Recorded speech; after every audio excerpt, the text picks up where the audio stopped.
bakobakisa pe manduki de manière que armée ezanga munitions te. Donc la guerre proprement dite vient d'être lancée contre le Rwanda. La vraie guerre vient d'être lancée contre le Rwanda. La désinformation bandi kolakisa bino na ba vidéo ya lokuta. Bandi kotia na ba réseaux sociaux. Eza lokuta ya munene. Ne suivez pas la manipulation des réseaux sociaux. La réalité est tout autre en Goma. Biso toza de terre. Ensemble, na bandi kona biso ba civil ya Goma. Mais il faut aussi que l'armée puisse intervenir. Intervenir pourquoi? Pour maîtriser la situation, parce que la situation, elle est déjà tendue. La situation, elle est déjà tendue. On ne va pas abandonner notre territoire. Il y a une riposte de bandits. Avant, il y a Mounene et il y a parce que riposte de Zalikoya et Kokota Rwanda. Nous allons déporter la guerre. Na niveau ya Rwanda. Est-ce que na Rwanda, à part les militaires, na bango bali kokufa, bozoyo kate bakomi olele na ba civil. Basali pe ya bango quand ya refuge.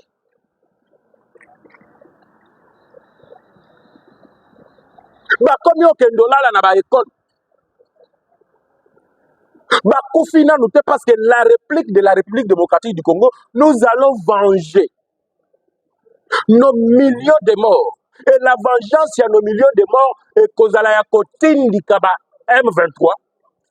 Na balien na bango ya ba Rwandais en enfer. To kotia bango en enfer en gros et en détail. To ali kotala mutuneti Kagame ye to kotinda ye en enfer en détail. Ba mbolo mbolo na inde to kotindi kabango en gros.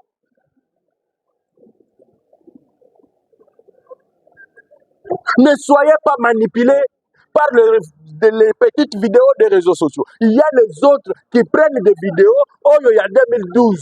Oh, le Salemana Goma. Tant que Joseph Kabila Zalaki, président de la République. Bache libino na réseaux sociaux. Congolais pendenga banga kapamba pamba tali kabo abandi koleng. Ote M23. Babususu balobi Kinshasa est déjà encerclé par l'M23. Qui vous a menti? On sait que Tilelo, le vieux jaloux, le vieux Sassou, il est en collaboration avec le Rwanda. Lobby, avion militaire et Kitaki na Brazzaville. Nous savons tout et nous allons développer tout ceci. Et le chef de l'État est en train de rompre diplomatiquement avec tous ceux qui se montrent aujourd'hui des Bazaliba alliés Nabisoté. Et moi, je vous affirme ici que le chef de l'État était hier en Angola. Masolo Nini Betami Kuna entre Joao Olorez et Félix Tshisekedi. L'arrivée de 5000 commandos angolais. Destination Goma. Et comment ndenge tolobake kozala cimetière ya ba M23. Goma e kozala penza place oyo tokokunda. Totikala pe totikala na mémorial ya kunda ya ba M23. Ata 700 toche bango na libulu moko.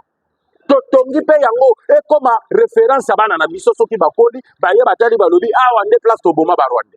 Tokunda pe bango awa. Le chef de l'État est tellement déterminé. À lobby la communauté internationale. À lobby na américain. À lobby na français. La République démocratique du Congo ne se pliera jamais. Et la République démocratique du Congo ne se fera jamais humilier. Fini l'humiliation.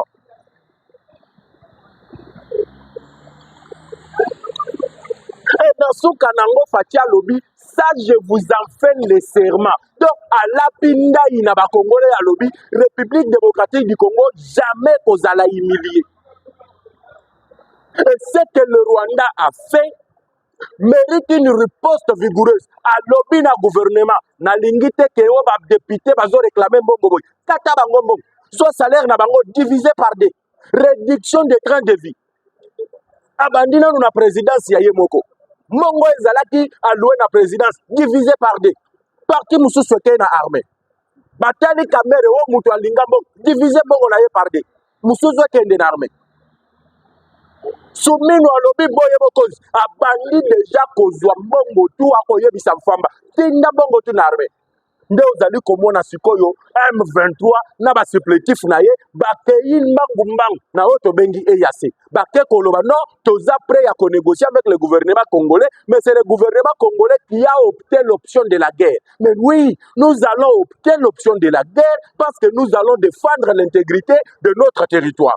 Voilà, mesdames et messieurs, les quelques informations qu'on allait décrypter sur la situation. Il y a discours, il y a chef de l'État, il y a Outaki Kosala, Mukolo Yalobi. Restez toujours branchés. Fatih déclare la guerre contre le Rwanda. La situation est tendue entre le Rwanda et l'Afrique du Sud. L'Afrique du Sud ordonne au Rwanda de retirer tous ses troupes en République démocratique du Congo. La réponse de Paul Kagame et la situation réelle à Goma s'est retrouvée dans ce numéro de 15 minutes de décryptage de l'actualité politique. Carnage, les Rwandais sont encerclés. La vraie situation depuis hier soir à Goma, la réplique des forces armées de la République démocratique du Congo, une riposte vigoureuse et coordonnée des forces armées de la République démocratique du Congo, arrivée de 15 000 militaires commandos dernièrement formés na niveau ya Kamina oyo bauti kokoma dans la ville de Goma, au nord de la ville de Goma ya Monaki. Maman na panique ezalaki lobby du côté nord ya Goma, Massassi et Betami en armes légères et l'arme en armes lourdes. La situation au niveau de l'international et la mobilisation générale des Congolais autour du commandant suprême des forces armées de la République démocratique du Congo et autour des forces armées. Il y a commandant suprême, il y a forces armées aussi, autour de toutes les forces de défense. Il y a Mboka Nabiso, Mbote Nabino, surtout partout. Bozwami Esengo ya Oyeba ete Bozalaka, Ebele ya Olanda Biso, parce que Awa, Toya Kapona Koyebisa Bino, la vraie situation, le Lengeni Mboka Nabiso Ezali, Tokomi wapi, toza wapi pe, tozali kokende wapi. Yango wana tolobaka, véritable Congolais de père et de mère, soki ala muki na tongo, esengeli, akota aye bake mboka na ye, elali ndengeli di mboka na ye, la muki ndengeli di pe toza wapi, toali kokende bongo wapi. Aimez notre vidéo, likez l'émission, pour partager et surtout message, nabiso na minute yo ezali que soutien total aux forces armées de la République démocratique du Congo. Soutien total au commandant suprême, le président de la République, Félix Antoine Tshisekedi Tshilombo. Bomoko nakati ya mboka na biso munguna akoka ko diviser biso te. Alors, comme tozali na minute ebelete, nali ko yebisa bino que match ebaluki. Ti lelo nanga liko koka kosala meeting te na Goma. Ti lelo Laurence Kanyuku aliko koka te kosala meeting na Goma. Le Rwanda s'assume officiellement. Le pays partenaire de la République démocratique du Congo commence aussi à s'assumer officiellement. Bolandi Afrique du Sud, atalisi Kagame réalité. Na minute Kagame a commis biloba loba, il est maintenant poussé vers le bout. Kagame a lui comprendre les sous-soutés. Parce qu'il commence à être isolé diplomatiquement. Maintenant, nous ne voulons pas parler de la diplomatie. Il y a Oali Kolobama sur le chiquet international, Naba Salon, il y a Décider Yamon. Mais ici, nous allons parler d'abord de la riposte des forces armées de la République démocratique du Congo. Le message du chef de l'État a été attendu. Bolandi Nanzela, il y a chaîne Nabino, comment est-ce que Mokonzi Mboka, lobby vers 23h, a copé sa message na peuple congolais. Le message est ceci. La riposte vigoureuse, une riposte coordonnée contre le Rwanda. Le Rwanda sera attaqué à partir du sud. Le Rwanda sera attaqué à partir du Burundi. Et maintenant là que je vous parle, nos militaires sont déjà positionnés à Kisangani. Nos militaires sont déjà positionnés à Sud Kivu. Nos militaires sont déjà à l'aéroport de Kavumu. Et là, je vous annonce déjà que cette drone, Oyo M23 a tindaki déjà du côté de l'aéroport de Kavumu parce que souci Nabango ezali à Kozwa, la ville de Bukavu. Et maintenant, quand je suis en train de vous parler, tous ces drones ont été maîtrisés et abattus par les forces armées de la République démocratique du Congo. La riposte coordonnée. Mais comme nous sommes dans le média, on ne peut pas donner les stratégies. Il y a du côté des forces armées de la République démocratique du Congo. Les stratégies, le plan de guerre, comment Rwanda sera déstabilisé. Parce que le Rwanda, au moment où est devant un fait accompli. Premièrement, au niveau de Sud Kivu, l'armée se prépare. Na niveau ya Kisangani, na deuxième zone de défense, on vient d'installer le système de missiles air-sol qui vont atteindre Kigali, qui vont atteindre le Rwanda à partir de la province du Sud Kivu. Retenez ceci, nous partageons le frontière avec le Rwanda à partir du nord et du Sud Kivu. Le problème du Rwanda a été annoncé par ce que nous appelons, celui que nous appelons le fils de Yoweri Kaguta Museveni. Et vous avez vu ma manœuvre, les sommets, participer, les sommets qui étaient virtuels, bolani recommandation nango, balobi le gouvernement congolais, notamment le président de la République, et Sengeliba Solola, Naba M23, avec tout le groupe armé, notamment le M23. Mais pourquoi les ACV aujourd'hui, sans citer même le Rwanda, comme l'agresseur, la République démocratique du Congo, Ali Koluka, négociation directe entre le M23 et Kinshasa. Et le chef de l'État s'était rendu en Angola. Nous avons sabiné que la riposte vigoureuse et coordonnée. L'Angola accepte d'envoyer 5000 commandos angolais. L'Afrique du Sud a lobby baliko bakisaba militaire en surnom pour riposter. Et la riposte va arriver aussi du côté de Burundi.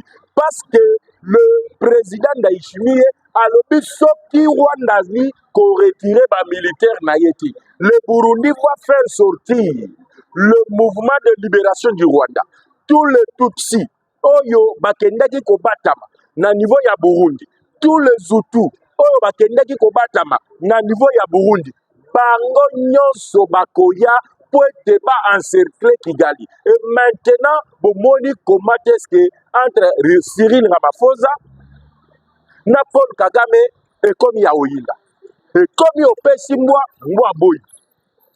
Cyril Ramaphosa lobby, soki Kagame aliko yokate, l'Afrique du Sud a se laisser faire par un petit pays.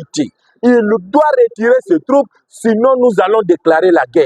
Et le Rwanda réplique pour dire que si l'Afrique du Sud veut que nous puissions traiter les problèmes avec confrontation, nous allons le faire. Ça veut dire que sur le plan diplomatique, l'Afrique du Sud vient de rompre diplomatiquement avec le Rwanda. Et le Rwanda maintenant, qu'est-ce qu'ils font?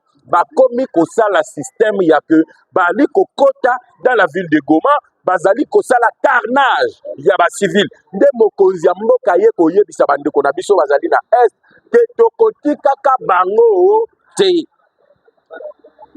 Il était de cœur avec eux. C'est ainsi que les commandos sont descendus à Goma, au nord de la ville de Goma. Batoyo babandaki kotuta tembi. Tatozo bisabino que Goma n'est pas entièrement na maboko M23. Bolandi lobi na pokwa. Dans le quartier du nord, bloqué par la garde républicaine. La colline de Goma, bloquée par la garde républicaine. Nalobi aimait la vidéo et surtout Tokomabiso Nyonso soutien total aux forces armées de la République démocratique du Congo. Soutien total na commandant suprême. Tozala bomoko simama pinga na biso, c'est comme ça que nous allons faire. Lobby ba militaire rwandais, ba sniper rwandais. Oyo ba mataki déjà. Otwali kobenga le Mogoma. Mogoma ezali mongomba oyo RTNC ya Goma, station ya Goma ezalaka.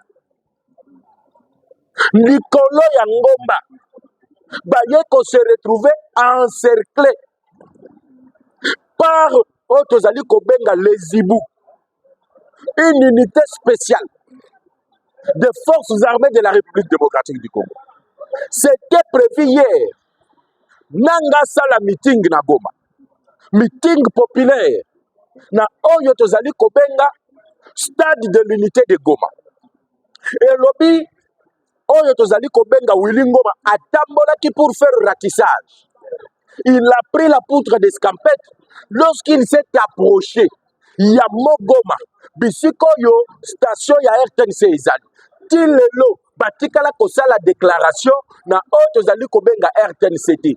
Pourquoi bali kosala déclaration te? Parce que na minute oyo, ils sont dans la peur. Ils n'ont pas la maîtrise de la ville de Goma. Nos vaillants zéro, nos vaillants militaires, la garde républicaine, avec le renfort, Oye Komiko Koma, dans la ville de Goma, qui sont en train d'entrer.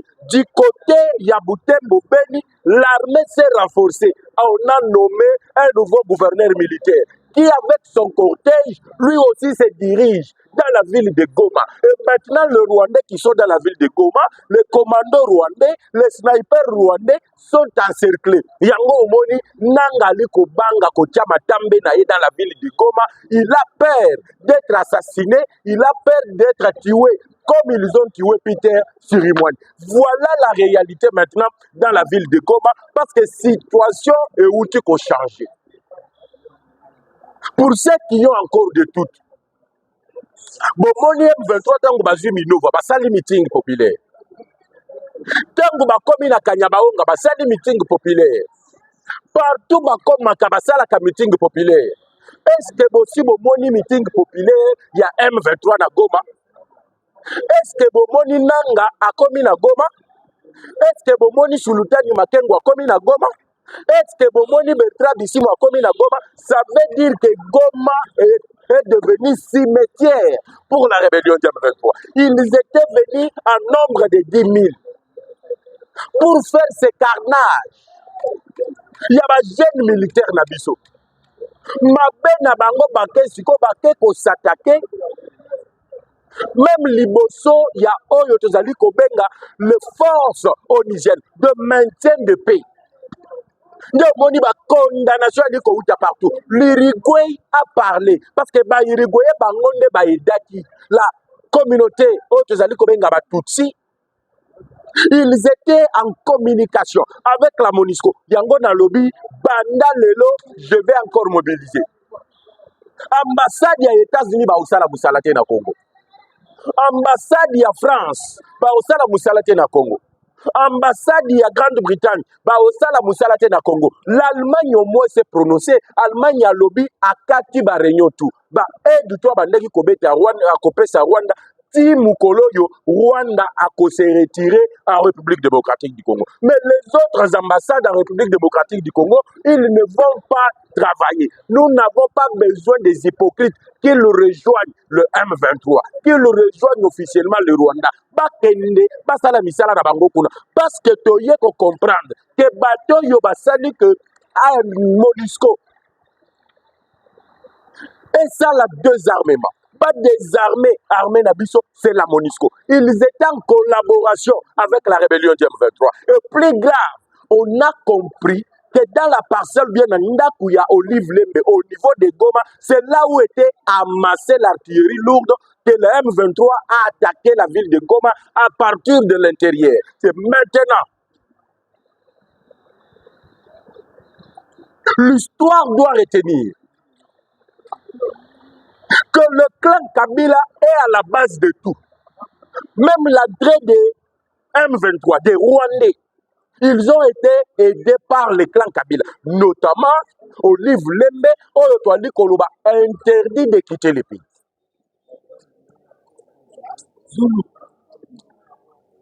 Le commandement maintenant au niveau de l'Est, Oyo Tiamina Maboko, il y a général Kakoul, Oyo a commis gouverneur militaire en remplacement, il y a Oyotoali Kobenga, Peter Sirimwani, le défunt Peter Sirimwani, qui est tombé arme à la main, ça devient maintenant compliqué.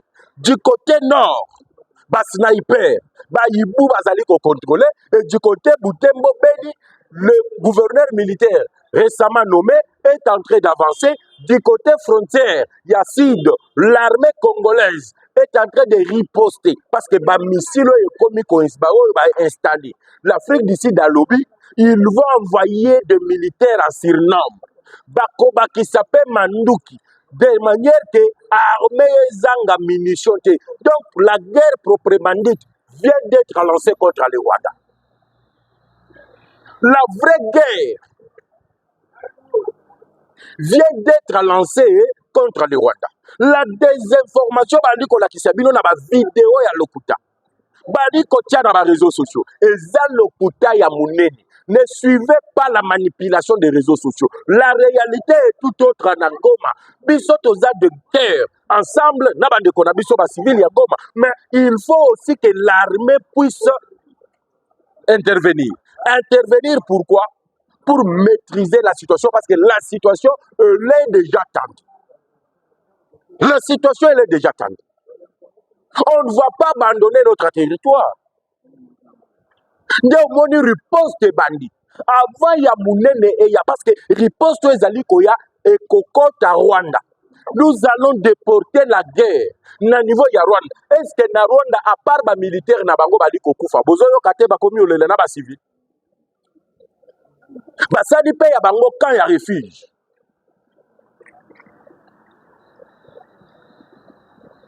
Ba komi okendolala na ba école.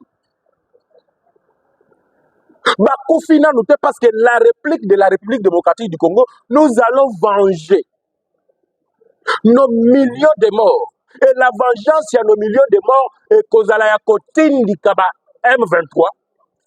Na balie na bango ya ba Rwandais en enfer. To kotia bango en enfer en gros et en détail. To ali kotala mutuneti Kagame ye to kotinda ye en enfer en détail. Ba mbolo na ende to kotindi kabango en gros.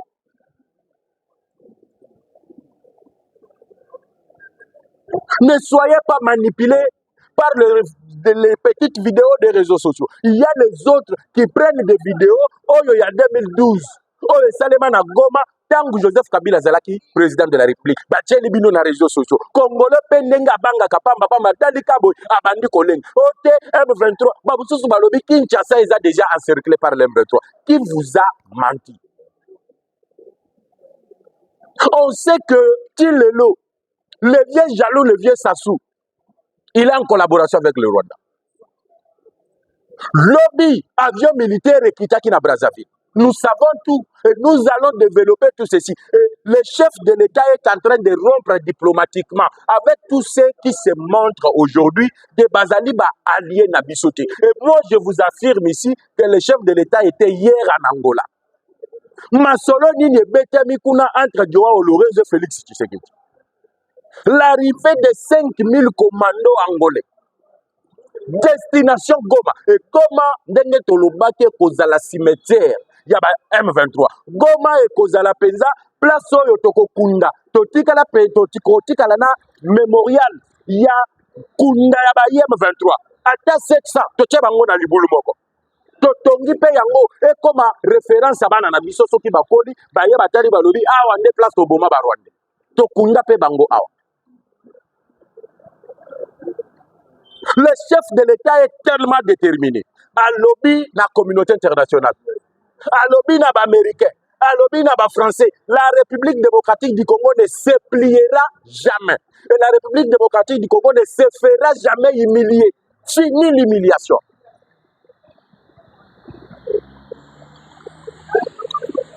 Et dans ce Kanango Fatia lobby, ça je vous en fais le serment. Donc à la pinda inaba Congolais à lobby, République démocratique du Congo, jamais kozala humilié.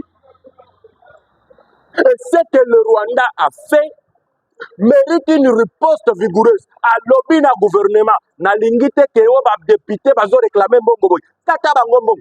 Soit salaire na bango divisé par deux. Réduction des trains de vie. Abandina nous na présidence ya Yemoko. Mongo ezalaki alloué na présidence divisé par deux. Parti musu souhaité na armée. Batali kamere o mutu alinga bongo divisé bongo na ye par deux. Musu zo kende na armée. Soumino alobi boye bokozi abandi déjà kozwa bongo tu akoyebisa mfamba. Tinda bongo tu na armée. nde ozali komona sikoyo M23 na ba supplétif na ye bakei mbangu na oyo tobengi EAC bake koloba non toza prêt à négocier avec le gouvernement congolais, mais c'est le gouvernement congolais qui a opté l'option de la guerre. Mais oui, nous allons opter l'option de la guerre parce que nous allons défendre l'intégrité de notre territoire. Voilà, mesdames et messieurs, les quelques informations qu'on allait décrypter sur la situation. Il y a discours, il y a chef de l'État, il y a Outaki Kosala, Mukolo Yalobi. Restez toujours branchés, abonnez-vous massivement sur votre chaîne, aimez la vidéo et surtout n'oubliez pas de commenter, de dire juste bravo Forces armées de la République démocratique du Congo. On se retrouve tout à l'heure pour un nouveau numéro de décryptage de l'actualité politique. Ciao.